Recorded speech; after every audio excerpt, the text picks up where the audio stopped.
So hello students, till previous class we have started the chapter basic concepts of chemistry class 11th, and then we have covered the very basics that we have three states of matter, what is the importance of chemistry in different fields and every important aspect of chemistry.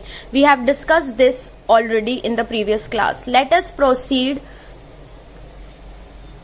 So our first topic is that we will be seeing the matter at macroscopic level.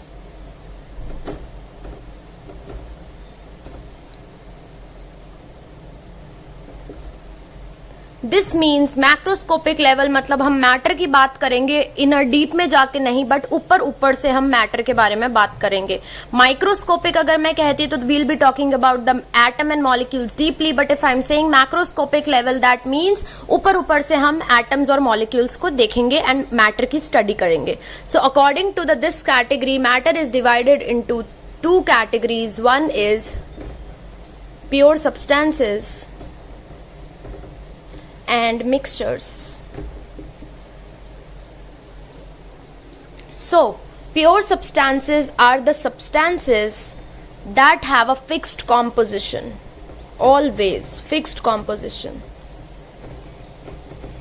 and the substances which are purely pure मतलब उसमें आपको कुछ किसी भी तरीके की मिलावट देखने को नहीं मिलेगी. जैसे कि एग्जाम्पल, अगर हम एक गोल्ड का ब्लॉक लें, if we take the block of silver, block of copper, तो उसमें सारे एटम्स गोल्ड, सिल्वर और कॉपर के ही होंगे. कुछ भी इम्प्योरिटी या मिलावट उसमें you will not observe. Similarly, one example is H2O. Now you will observe that यहाँ पर तो सारे सेम की बात कर रहे थे, यहाँ H2O में तो हाइड्रोजन भी है, ऑक्सीजन भी है, तो ये एक ही तरीके के तो एलिमेंट कंबाइन नहीं हुए हैं. But the thing is definition में कहा है फिक्स्ड कॉम्पोजिशन, मतलब वाटर ये तभी कहलाएगा जब ये 2:1 में कंबाइन करे. Always its composition will remain fix. ऐसा नहीं होगा कि ये 3:1 में है तब भी वाटर कहलाए या 1:2 में है तभी वाटर कहलाए. No, it will always be 2:1, then only it will be known as water, H2O. So the pure substances have a fixed composition, it has the same type of atoms and it is purely pure. ठीक है. Then if we see the pure substances are divided again into two categories.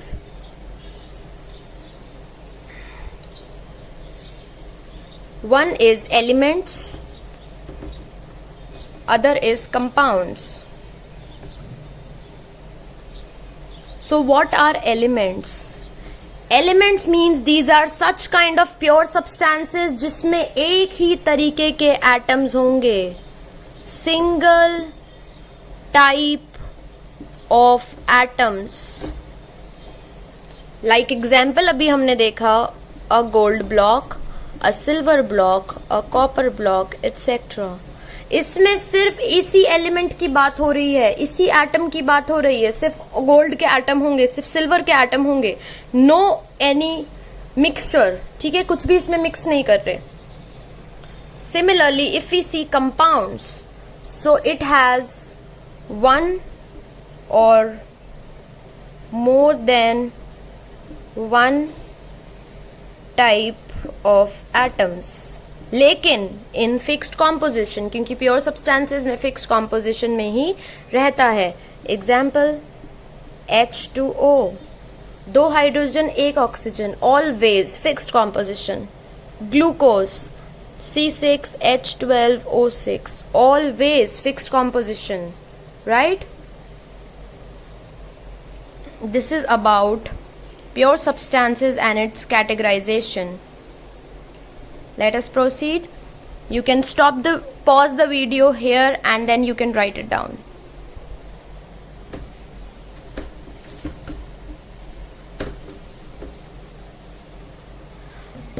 So the other category that we have is mixtures. Mixtures means pure substances का कुछ भी property mixtures में नहीं होगी.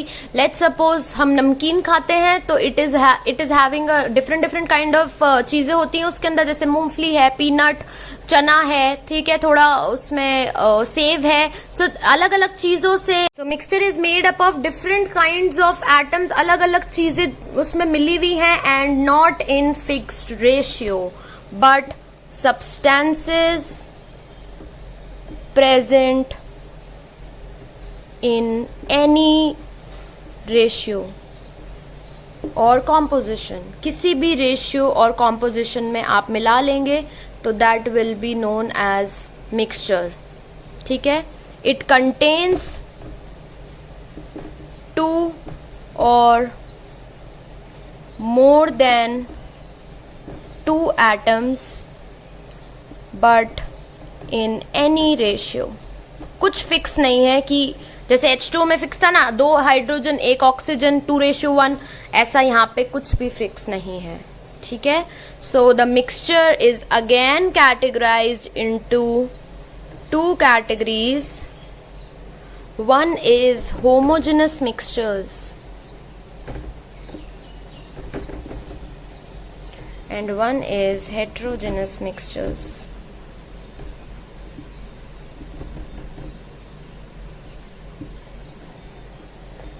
What comes in homogeneous mixture? Homogeneous का मतलब होता है यूनिफॉर्म कॉम्पोजिशन, हर जगह एक समान। जैसे कि हमने मिलाया water plus salt. I am having this glass of water, इसमें थोड़ा पानी है, मैंने इसमें सॉल्ट ऐड करा। आई विल स्टिर इट, इसको मिक्स करने के बाद में, प्रॉपरली मिक्स स्टिर करने के बाद में I will get a clear solution which is having uniform composition. मतलब अगर हम इसको टेस्ट करेंगे तो हर जगह एक ही टेस्ट आएगा, यूनिफॉर्म कॉम्पोजिशन, क्योंकि पूरी तरह सॉल्ट उसमें घुल चुका है। Example is water plus sugar also, ठीक है। अगर ये सॉल्यूशन बन गया तो now you yourself imagine, can you separate it? No, you can not separate this mixture. अब आप उसमें से सॉल्ट अलग नहीं कर सकते हो, तो homogeneous mixture can't be separated, right. But on other hand, if you talk about heterogeneous mixtures, so it is just the opposite of this. It has non-uniform composition. Non-uniform composition. Example is water plus sand or water plus almonds, right? So obviously, if you will mix this glass of water with almonds, जिसमें हमने थोड़े से डाल दिए, तो now you imagine, can you separate it?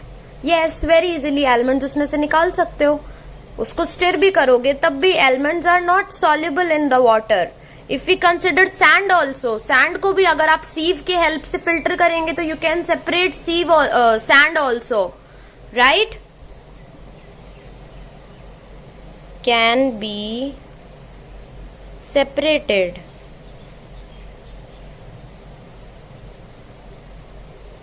So this is about homogeneous and heterogeneous mixtures. You can note it down. Let's proceed.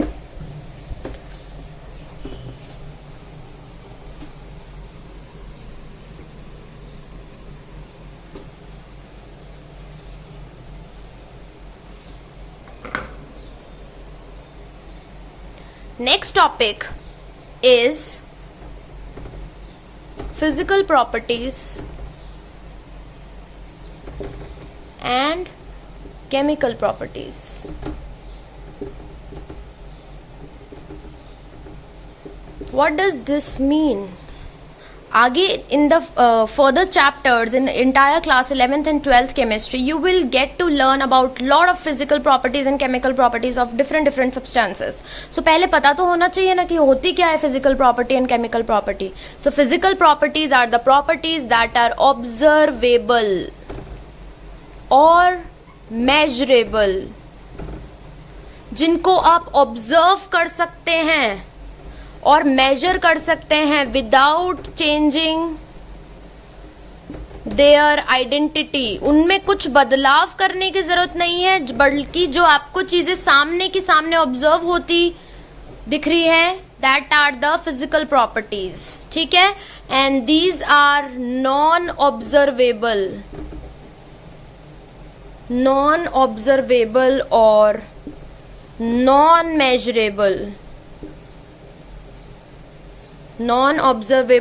measurable. It can only be observed when a chemical change takes place. इसको आप तभी observe कर सकते हैं जब आपने उसके identity change करी हो सब्सटेंस की, और उसमें आपने कोई केमिकल चेंज करा हो. Then only you can observe this property, chemical property. बिना किसी चीज को सिर्फ देखे हुए और फील करे हुए, सुनते हुए आप सिर्फ फिजिकल प्रॉपर्टी बता सकते हैं. So examples are colour, odour that means smell, melting and boiling point. ये सब चीजें वो चीजें हैं जो आप ऑब्जर्व कर सकते हैं without changing their identity. But chemical properties में आ जाता है combustion, combustibility, ductility, malleability. Right? In class 10th you have studied about ductility, malleability very well. ठीक है. सो ये प्रॉपर्टी कंबशन जैसे किसी का करना है, ठीक है, किसी सब्सटेंस को देखना है कि ये बर्न कर जाता है कि नहीं कर जाता, तो क्या मैं उसको देखकर बता सकती हूँ कि ये बर्न कर जाएगा कि नहीं कर जाएगा? No, you can not tell देखकर. आपको उसको बर्न करके देखना पड़ेगा. Then only you will be able to tell कि हाँ ठीक से बर्न हो रहा है, जल्दी बर्न हो रहा है, फ्लेम्स आ रही हैं कि नहीं आ रही, सूटिंग स्मेल आ रही है या क्या आ रहा है. Only when you do the process. So ऐसी चीजें जहां आपको वो प्रोसेस करना पड़े will be considered as chemical properties. वो उस सब्सटेंस की केमिकल प्रॉपर्टीज में काउंट होगा, and that is observable will be counted in your physical properties. So thank you so much for learning, and then we'll continue in the next class.